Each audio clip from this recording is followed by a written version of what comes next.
Chief minister valid ہیں کہ نہیں. مجھے یاد ہے کہ 5 سپریم کورٹ بار ایسوسی ایشن کے کرنٹ اور ایکس پریزیڈنٹس آ گئے, وہ سامنے کھڑے ہو گئے. انہوں نے کہا جناب آپ عدالت کو تبدیل کریں, اس کو انکریز کریں. پوری پاکستان کی پولیٹیکل پارٹیز بائیکاٹ کرنے پہ تلی ہوئی تھیں اور تھریٹ تھے, پریشر تھا عدالت پہ, لیکن عدالتیں کھڑی رہیں اور آئین کی بالادستی کے لیے انہوں نے دوسری ججمنٹ بھی دے دی, جس میں چیف منسٹر کو, جو آئینی چیف منسٹر تھا, اس کو بحال کر دیا. یہ بڑی باتیں ہیں, لیکن اس کے ساتھ ہمیں خطرات بھی ہیں اور خطرات پیدا ہو رہے ہیں. ہماری جو جرنی تھی, ہمارا جو سفر تھا انڈیپینڈنس اور جوڈیشری کا, اس کا کچھ ذکر کیا, یہ بڑا ٹربولنٹ تھا. اس میں بہت ساری اوپر نیچے بہت ٹینشن تھی, لیکن وہ سفر بھی جاری ہے, وہ ٹینشنز ابھی آنے والی ہیں. اور میں 4 چیلنجز کا آپ کو ذکر کرنا چاہوں گا. یہ ہماری ایز اے پولیٹیکل پارٹی ہمارا حق بھی ہے, ہماری ذمہ داری بھی ہے کہ ہم یہ 4 چیلنجز کو فیس کرنے کے لیے عدلیہ کے ساتھ کھڑے ہوں. سب سے پہلا تو کلاسک کیس ہے, اور وہ ایک فریز میں ریپیٹ کرتا ہوں, بار بار آپ نے سنا ہوگا, justice delayed is justice denied. اگر آپ انصاف نہیں فراہم کر سکتے جلدی اور صاف طریقے سے عوام کو, تو پھر انڈیپینڈنس اور جوڈیشری ایک ہال ہی رہ جاتا ہے, ایک ایمٹی شیل رہ جاتا ہے. ہر پولیٹیکل پارٹی کا, اور میں چیئرمین صاحب آپ سے بھی ریکویسٹ کروں گا, انشاءاللہ ہم آئیں گے, ہم طاقت میں آئیں گے, واپس پاور میں آئیں گے, لیکن اس بار ہم نے یہ سسٹم ہے, لیگل سسٹم, انصاف جلدی فراہم کرنے کا, تیز فراہم کرنے کا, اس پہ ہم نے کانسنٹریٹ کرنا ہے. یہ پہلا چیلنج ہے انڈیپینڈنس آف جوڈیشری کا.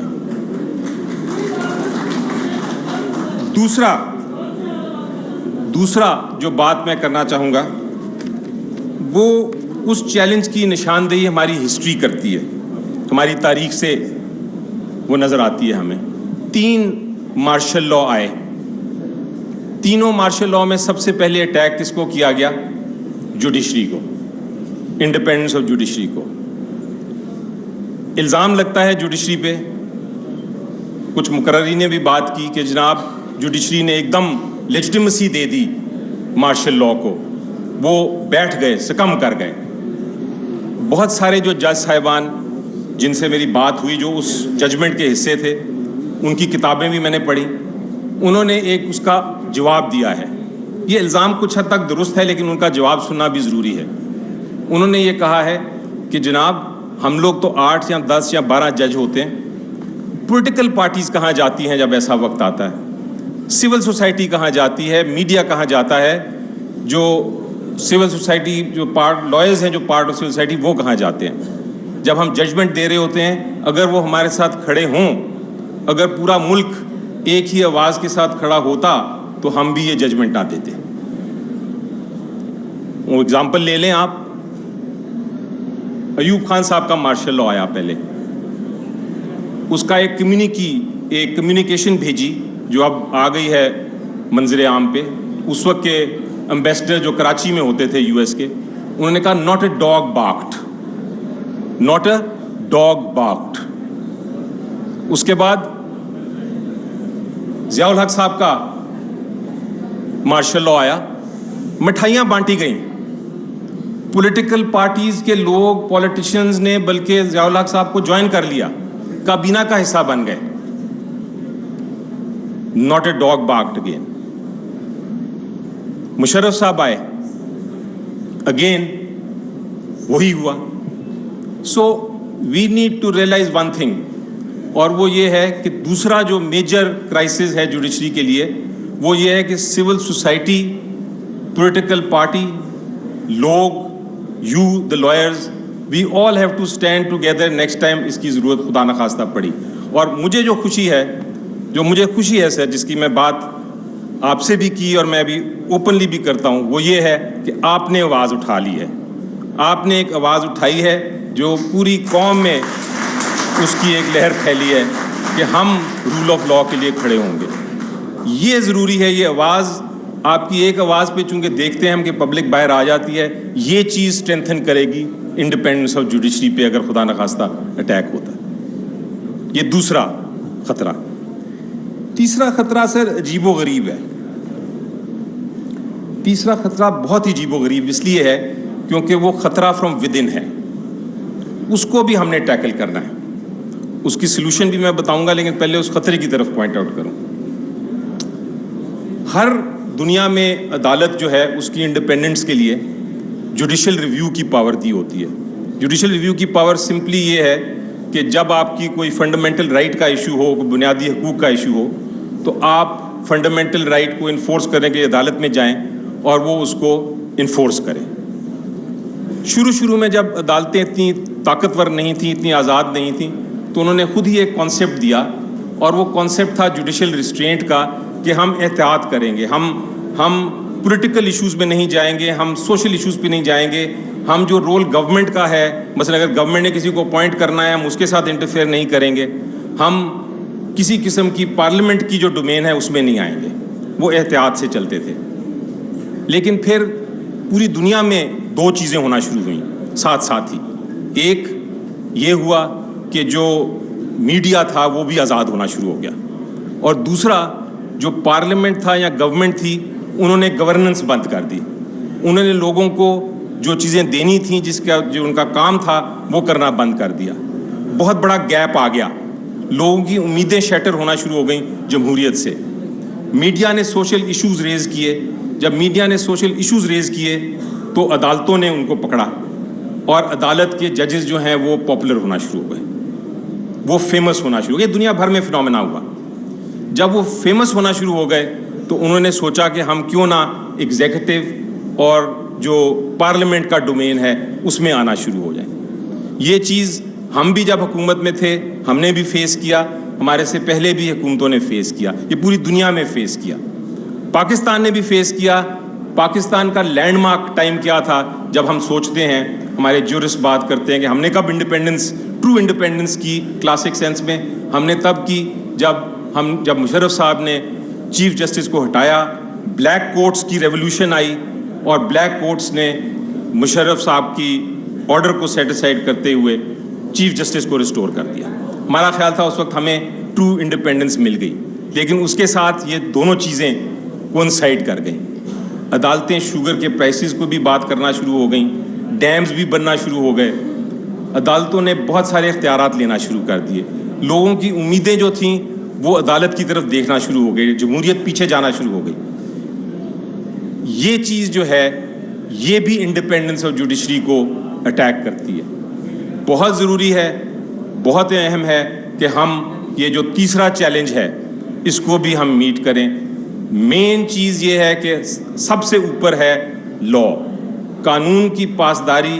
عدالت کا بھی کام ہے, ہمارا بھی کام ہے, چاہے وہ سپیریئر جوڈیشری ہو چاہے ایک میجسٹریٹ ہو. جو قانون ہے اگر وہ لاگو ہوتا ہے, اس پہ امپلیمنٹیشن ہوتی ہے, تو پھر ہی ہماری ٹرولی انڈیپینڈنس ملے گی. اس کے لیے بھی آپ نے بڑی اچھی آواز اٹھائی, جس کا FIR بھی ہو گیا. آپ نے آواز ٹھیک اٹھائی. آپ نے کہا کہ جوڈیشری جو ہے, چاہے وہ جونیئر جج ہو چاہے وہ سینئر جج ہو, وہ رول آف لا کے تابع ہے. ان کو قانون ہی نافذ کرنا ہے, چاہے میرے خلاف ہو چاہے میرے حق میں ہو. تو یہ تیسرا اہم پوائنٹ ہے. اب چوتھا جو میں پوائنٹ اور آخری پوائنٹ میں بتانا چاہ رہا ہوں, وہ بھی ایک یونیک اٹیک ہو رہا ہے جوڈیشری کی انڈیپینڈنس پہ. اور یہ اٹیک اس وقت کون کر رہا ہے؟ یہ اٹیک اس وقت ہماری اپوزیشن کر رہی ہے. ایک کانسیپٹ ہے سر لا فیئر کا, شاید کچھ لوگ جانتے ہوں شاید کچھ لوگ نہ جانتے ہوں.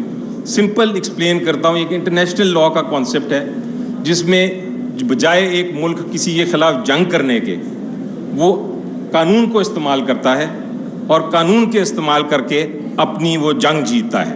وہ اپنی اسٹریٹجک نقصان پہنچاتا ہے دوسرے ملک کو, اور اپنی جو ہے ایمبیشن اس کو پورا کرتا ہے. اس کو کہتے ہیں لا فیئر. لیکن پاکستان میں اس وقت ایک حقیقت آ گئی ہے. وہ حقیقت یہ ہے کہ جو عمران خان صاحب ہیں اور ان کی وجہ سے جو PTI ہے, اس کی مقبولیت عوام میں عروج تک پہنچ چکی ہے, اور PDM یا جتنی اپوزیشن کی پارٹیز ہیں پورے ملک کی ملا لیں، ان کی پاپولیرٹی یہ نہیں ہے، یہ حقیقت ہے، اس کو کوئی ڈینائی نہیں کر سکتا۔ جب یہ حقیقت دیکھی اور ہماری پولیٹیکل اوپوننٹس نے یہ دیکھا کہ جناب ہم ان کے ساتھ سیاسی مقابلہ تو کر نہیں سکتے، ہم سیاست کے میدان میں تو ہار ہمیں نظر آ رہی ہے، تو پھر انہوں نے لا فیئر کو استعمال کرنے کی کوشش کی ہے۔ اور لا فیئر کس طرح استعمال کر رہے ہیں، اس کے 3 ایگزامپل میں آپ کو دے دیتا ہوں۔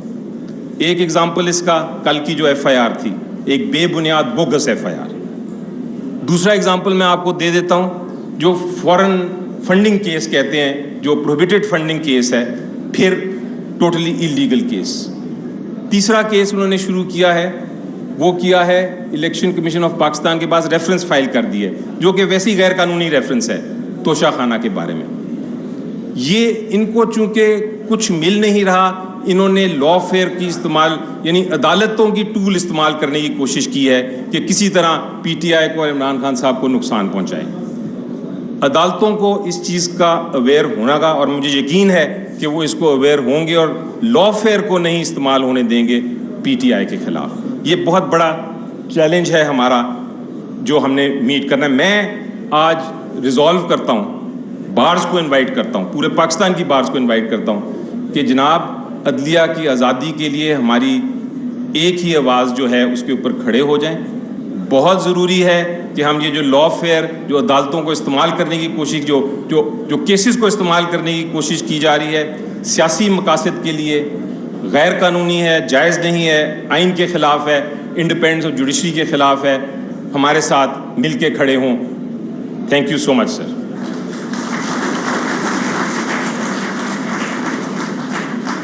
اور اب میں بالکل وقت ضائع کیے بغیر دعوت دیتا ہوں سابق وزیر اعظم صاحب کو۔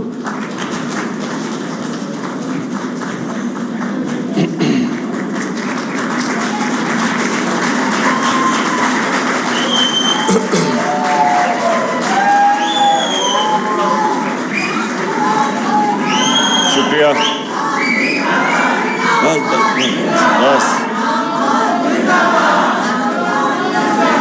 بس بس بس بس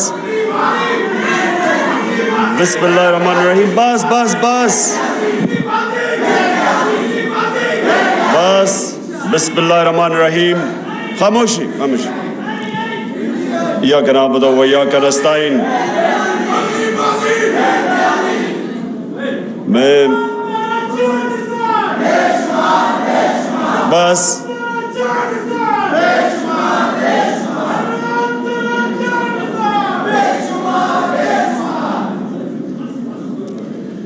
بسم اللہ الرحمن الرحیم۔ اچھا جی، میں سب سے پہلے میرے ہمسائے اعتزاز احسن نے ایک کامنٹ کیا، پہلے میں اپنی بات ادھر سے شروع کرتا ہوں۔ انہوں نے کہا کہ بہت زیادہ اپنی تقریروں میں اب دین کا استعمال کرتے ہیں۔ دیکھیں، میں یہ واضح اس لیے کرنا چاہتا ہوں کہ اگر میرے میں اللہ ایمان نہ ڈالتا تو میں کبھی پولیٹکس میں نہ آتا، کیونکہ ایک آدمی جس کو اللہ سب کچھ دے بیٹھا تھا، جس کو پولیٹکس کچھ دے ہی نہیں سکتی تھی، شاید ہی کسی پاکستانی کو اللہ نے اتنی شہرت اور سب کچھ دیا، تو مجھے تو پولیٹکس سے پہلے مل چکی تھی۔ میں صرف پولیٹکس میں ایک وجہ سے آیا تھا کہ میرا دین ہی نہیں، جو بھی اللہ نے دنیا میں پیغمبر بھیجے، وہ ان کی جو بنیادی چیز کہ دنیا میں آنے کا مقصد کیا ہے، وہ تقریباً سارے بھی جتنے اللہ کے پیغمبر انہوں نے ایک ہی بات کی کہ جتنا اللہ آپ کو نوازتا ہے، جتنی آپ کو نعمتیں بخشتا ہے، اتنی آپ پہ ذمہ داری ڈال دیتا ہے کہ آپ ان نعمتوں سے اپنے ملک میں انسانیت کی کیسے خدمت کرتے ہو۔ یہ سارے اللہ کے دینوں کی بنیادی میسج ہے۔ تو 2 طرز ہے زندگی کے، ایک آپ اپنے لیے جیے اور آسان زندگی ہے وہ، اور میرے لیے بڑی آسان زندگی تھی، اور ایک دوسرا ہے کہ آپ ذمہ داری بحیثیت انسان اپنی ذمہ داری اٹھائیں اور کوشش کریں کہ اپنے معاشرے کے اندر لوگوں کی زندگی بہتر کریں. تو یہ دو مختلف ایک مٹیریل لائف ہے اور دوسرا اسپریچول وے آف لائف ہے. تو میں آیا تھا پالیٹکس میں, اور میں نے جب آیا تو اس سے کافی دیر پہلے اسٹڈی کیا کہ وہ جو ہمارے نبی صلی اللہ علیہ وسلم کا دور تھا مدینہ میں, تو وہ کیا چیزیں تھیں جو انہوں نے, وہ کیوں اللہ ہمیں کہتا ہے کہ اس نبی کے راستے پہ چلو, ان کی سنت پہ چلو, ان کی شریعہ پہ چلو, کیوں کہتا ہے اللہ؟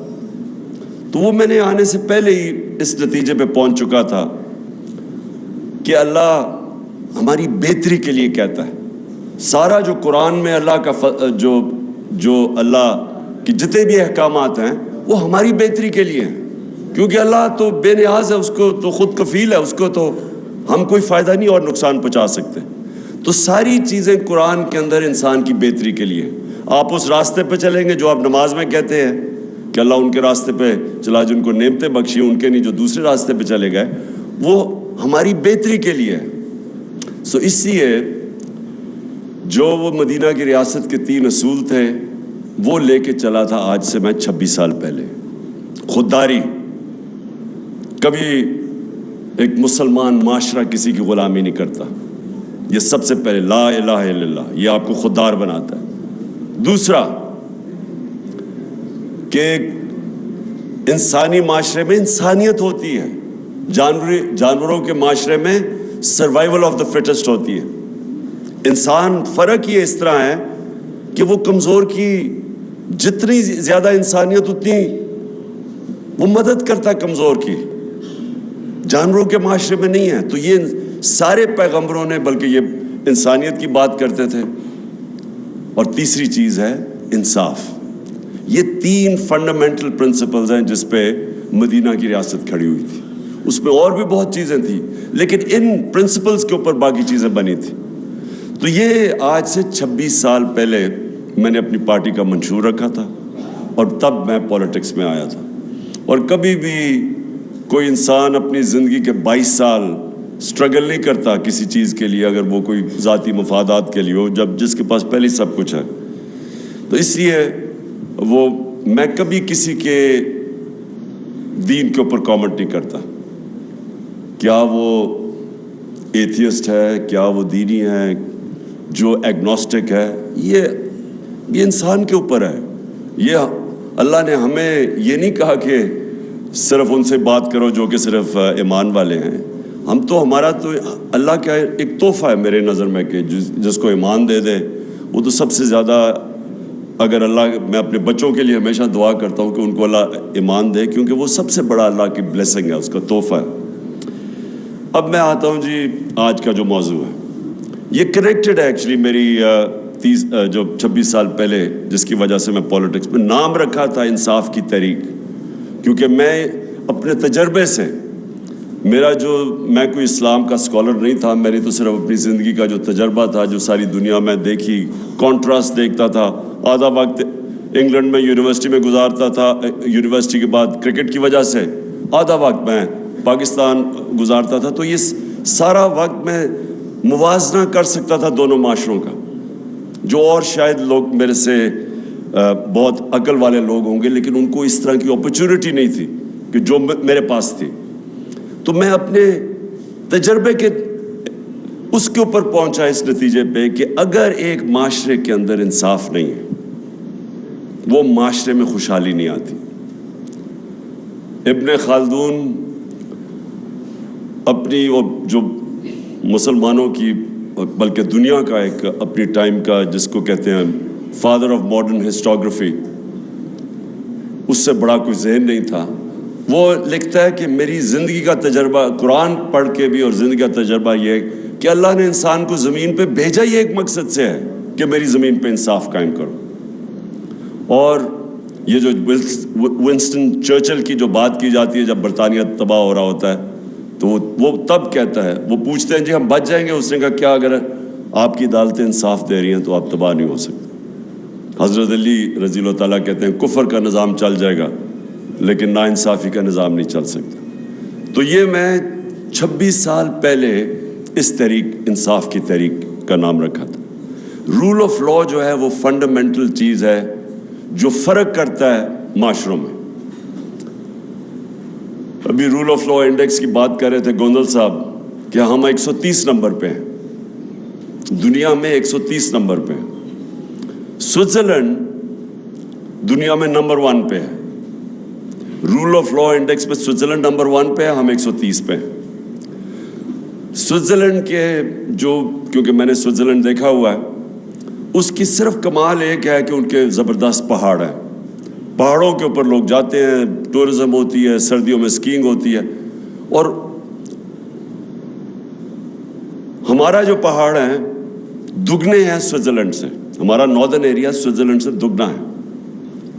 جو خوبصورتی ہے وہ سوئٹزرلینڈ سے کئی گنا زیادہ ہے. لیکن سوئٹزرلینڈ خوشحال ہے. صرف اپنی پہاڑوں کی ٹورزم سے سوئٹزرلینڈ $60 ارب سال کا کماتا ہے. $60 ارب. چھوٹا سا سوئٹزرلینڈ. ہماری ساری ملک کی ایکسپورٹس, ہم نے ایکسپورٹس ہماری تاریخی تھی $30 ارب, $31 ارب یا $32 ارب. ان کو صرف ٹورزم سے $60 ارب ملتا. سوئٹزرلینڈ ٹورزم سے پیسے اس لیے نہیں بناتا کہ ان کی ملک میں خوبصورتی زیادہ ہے, وہ اس لیے بناتا ہے کہ وہاں رول آف لا ہے, وہاں کوئی قانون سے اوپر نہیں ہے. اس ملک کے اندر ان کی عدالتیں انصاف کرتی ہیں. اس کے ملک کے اندر جو عام شہری ہے اس کو اس کے ملک کا قانون مکمل طور پہ تحفظ دیتا ہے طاقتور سے. اور جب ایک کمزور انسان کو اس کے ملک کا انصاف کا نظام تحفظ دیتا ہے, وہ انسانوں کو آزاد کر دیتا ہے. تو سب سے امپورٹنٹ چیز آپ کی سمجھنی ہے کہ صرف آزاد انسان کی پرواز اوپر ہوتی ہے. بڑے کام صرف آزاد انسان کرتے ہیں. غلام ملک کے اندر بھی اگر ایک انسان آزاد ہو, وہ اس ملک میں بھی اوپر چلا جاتا ہے. میں ہمیشہ 2 انسانوں کی بات کرتا ہوں جو غلام ہندوستان میں بڑے ہوئے, قائد اعظم اور علامہ اقبال. آزاد ذہن تھے. فلسفہ دیکھیں علامہ اقبال کا, شاید میں نہیں سمجھتا, میں کوئی اتنا بڑا اسکالر نہیں ہوں, لیکن میں نہیں سمجھتا کہ پچھلے 500 سال میں کوئی مسلمان ذہن اس قابل تھا, اتنا بڑا ذہن تھا جو علامہ اقبال تھے. اور قائد اعظم سارے برٹش انڈیا کے اندر سب سے قابل لائر سمجھے جاتے تھے, سب سے زیادہ ان کی فیس ہوتی تھی. تو قائد اعظم کا دیکھ لیں کہ وہ ایک غلام ہندوستان میں ایک آزاد ذہن تھا, جو وہ آزادی کی بات کرتے تھے, جو ان کی رسپیکٹ تھی, خودداری تھی. میں اب ذرا ماڈرن کئی دفعہ کہتا ہوں کہ وہ جو شہباز شریف کا ایک میں ٹیپ چلاتا ہوں کہ ہم بھیک نہیں مانگنے ہیں لیکن ہم مجبور ہیں, ہم یہ ہیں وہ ہیں. قائد اعظم کو سنیں ذرا آپ, اس کی ساری آپ تقریریں سنیں, ان کے مخالف کے کامنٹ سنیں قائد اعظم کے اوپر. تو یہ بڑے کام صرف آزاد ذہن کرتے ہیں. جو انوویشنز اور انوینشنز ہیں وہ صرف آزاد ذہن کرتا ہے. غلام ذہن صرف اچھا غلام بنتا ہے. اور ڈفرینٹ قسم کی آزادیاں جو میں تحریک حقیقی آزادی کی بات کرتا ہوں, اس میں مختلف قسم کی ہے. آج ہم صرف وہ آزادی کی بات کر رہے ہیں جو کہ آزاد عدلیہ, جو رول آف لا امپلیمنٹ کرتی ہے اور جو قوم کو, لوگوں کو آزاد کرتی ہے, طاقتور کے ظلم سے آزاد کرتی ہے. یہ جو فیوڈل کلچر ہے, فیوڈل کلچر کیا ہے؟ کیوں ایک وقت ہوتا تھا کہ اوپر سے انویڈر آتا تھا, جیسے افغانستان سے گزرتا تھا سیدھا وہ پہنچتا تھا دلی تک, کوئی راستے میں اس کو رکاوٹ نہیں ہوتی تھی, کیونکہ فیوڈل سسٹم کے اندر لوگ غلام ہیں. تو ان کو فرق ہی نہیں پڑتا تھا کہ کوئی باہر آئے, کیونکہ جو اوپر آئے یا جائے. بابر کے اوپر بابر کی ایک جو پہلا مغل بادشاہ جب آیا تھا تو اس کے اوپر یہ ایک انسیڈنٹ بتایا جاتا ہے کہ وہ جب آیا تو اس نے ایک چھوٹی سی پہلے ریڈ کیا, فتح کرنے سے پہلے اس نے ایک ریڈ کی پانی پت سے پہلے سیالکوٹ کے پاس. تو کہتا ہے ایک چھوٹی سی لڑائی ہوئی, یہ جیت گئے. تو کہتا ابھی وہ شام کو بیٹھا دیکھ رہا تو تھوڑی دور